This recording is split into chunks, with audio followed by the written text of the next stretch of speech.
Welcome back. It was 32 years after the German Nazi Olympics. Things had changed in Germany, but not in the US. The 1968 Olympic Games took place in Mexico City, Mexico.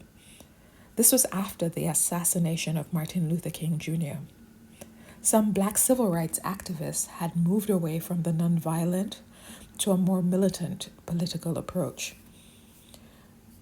During the track and field portion of the Olympic Games on October 16, 1968, 200-meter track and field athletes Tommy Smith, gold medalist, and John Carlos, bronze medalist, stood on the podium to receive their medals.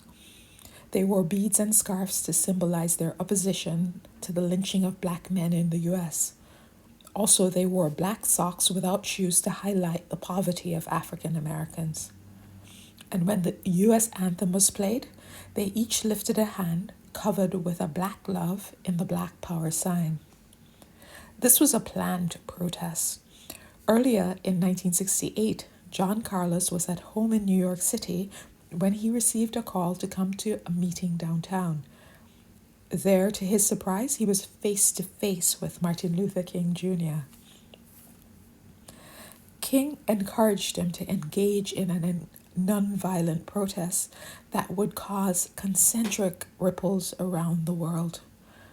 Carlos indicated that MLK Jr.'s words inspired his actions. Carlos said, "I wanted to do something so powerful that it would reach the ends of the earth and yet still be nonviolent." Also, prior to the Olympics, Smith and Carlos helped organize the Olympic Project for Human Rights, which emphasized Black pride and social consciousness. Further, the group viewed the Olympics as an opportunity to agitate for the better treatment of Black athletes and Black people around the world. But there's always a cost to protesting. Smith and Carlos were demonized and rejected by the U.S. media and the U.S. sporting establishment. They received death threats. The U.S. Olympics Committee banned Smith from national and international competition.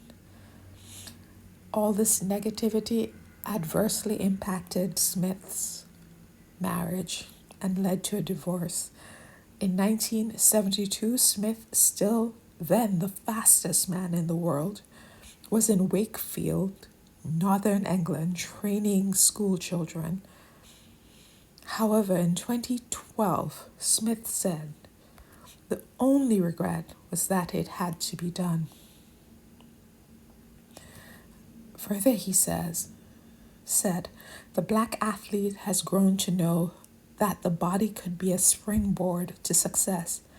I think he works doubly hard at that as he would at anything else, because in athletics, especially track and field, nobody can say you're no good. The only person who can say that is that clock." Key takeaways: you have to be on the podium to protest. And we are all on stages, so do your best and make your protest. Second, when the spotlight hits you, remember that we have a bigger purpose: to promote a positive Black identity and to speak out for the liberation of Black people everywhere. Third, but count the cost. And if you can't afford the cost, doing your best is just like raising the Black Power fist. Thanks for listening.